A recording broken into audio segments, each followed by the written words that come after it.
to Mind Your Venture. Today we're going to be covering some coins from a different country.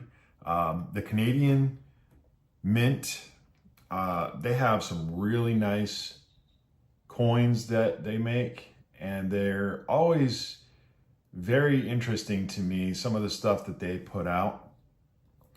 And I know that some of their older coins, like these ones here from 2014, they had milk spotting that would happen on these. Now the newer ones don't have as much of an issue with that, but they also make some really nice 2-ounce coins. Like this one here, it's $10. And they have really nice, beautiful markings on them here. And you can see the small leaf here as well. They do really good with their security for their coins to help so they're not easily counterfeited. Unlike the American Silver Eagle, it has a few measures on there, but nothing like the Canadian coins that are made. So here's another one, and they're just really beautiful coins to look at. And you know, you can see this one here, very unique. Here is a werewolf, very nice 2-ounce coin. And I just wanted to cover some of the other things that Canada has done in the past. So here in the US, we have what we call constitutional silver. You know, we had our silver dollars, like this Liberty coin here. This is the peace dollar. And before that, we had the Morgan silver dollar, which ran for a while here in the United States. And they are 90% silver. They're really nice to have. And, you know, if you can find them out there for a decent price, then I would suggest, you know, picking some of these up.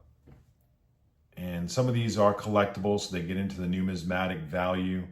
And I am not real familiar with how all that works, but you know, this was the last year they made the Morgan, which was 1921, and it's also the first year they started making the peace dollar. So now over time, those coins have went up in value because of the silver content that's in them. They're no longer just worth $1. You know, this is no longer just $1. This here, this particular one, it's worth about $25, $26 because the silver content in it is 90% of its total weight is silver. So now Canada had done some of the same things in the past. So if you can see here in 1858 to 1910, their 5-cent pieces were 92.5% silver, 7.5% copper. Now this content actually went, now the coin changed a little bit in size. Maybe later I can do a video and show you what these coins actually look like. But all the way up until 1919, their 5-cent pieces in Canada were 92.5% silver content. In 1920 and 21, it was 80%. And then they switched out their 5-cent pieces to nickel, 99% nickel. And it's changed over time as well, kind of back and forth on a few things, as you can see here.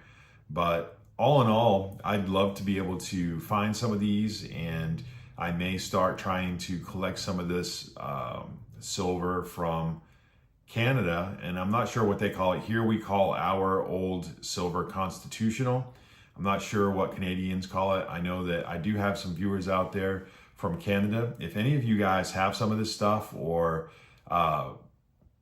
know much about how you guys describe it there, and if there's any in circulation still that you guys can find, especially on the 10-cent pieces. So these ran all the way up until 1968, and I'm kind of curious to find out if there's some of it still in circulation, or if any of you guys up there in Canada actually go through and buy rolls of 10-cent pieces, or if it even works like that in Canada. I'd be very curious to hear some comments on this so I can learn a little bit more about how this fractional silver worked over in Canada, and if you can still get your hands on it, or if it's all been returned and melted down, or anything like that. So between 1858 and 1919, as you can see here in this chart, that the 10-cent pieces were 92.5% silver, 7.5% copper.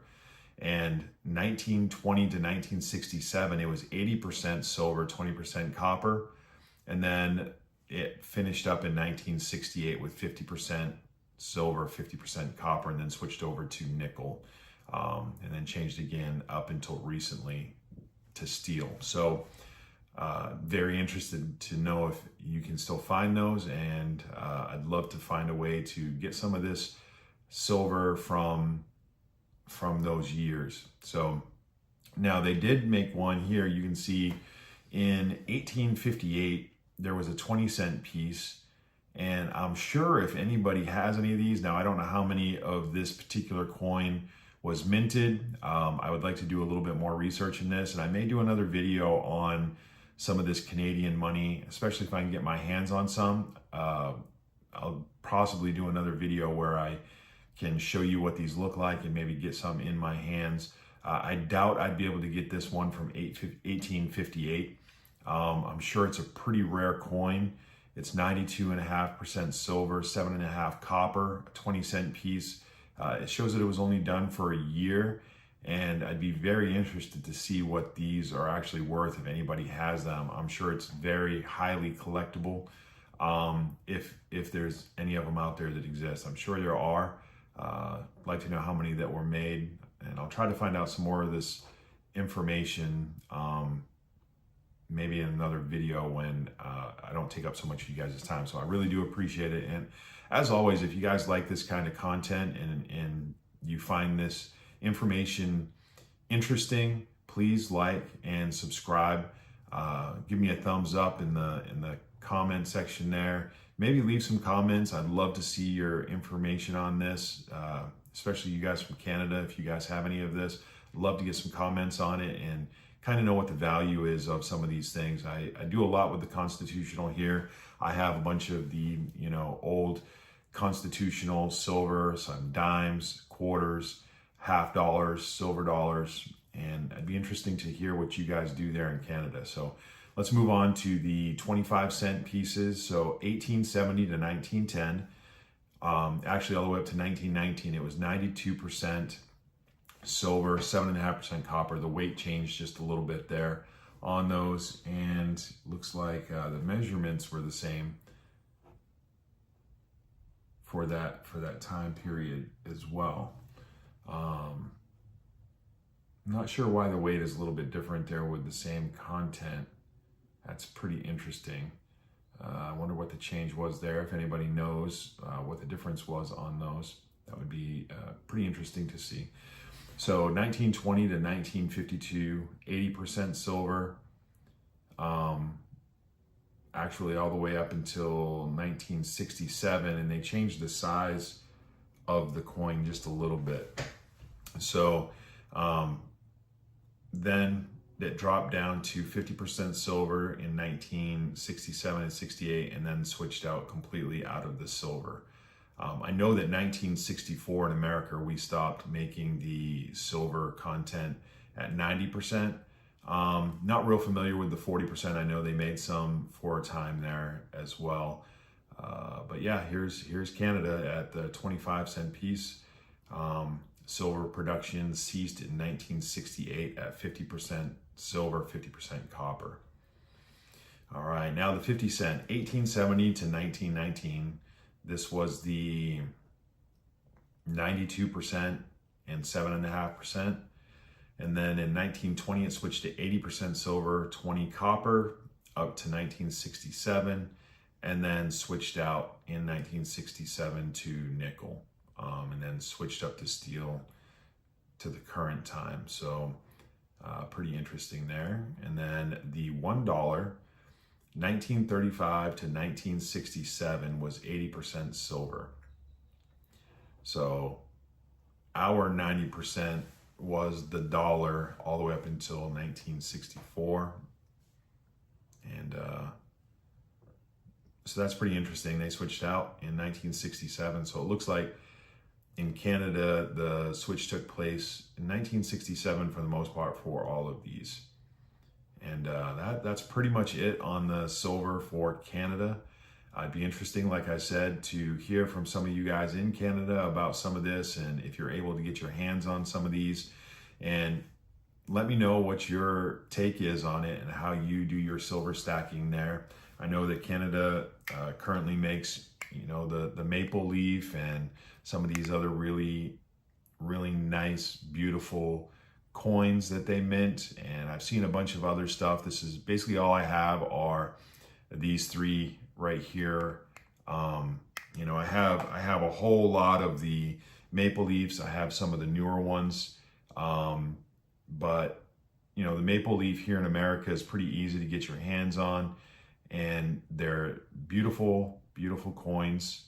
I do have a bunch of these in my silver stack, and you know, these ones here were pretty interesting to me with the, you know, the $10 2-ounce coins with the werewolf. And I wonder if this is a part of a series. I never did any real research on this. I just saw it, thought it was really cool.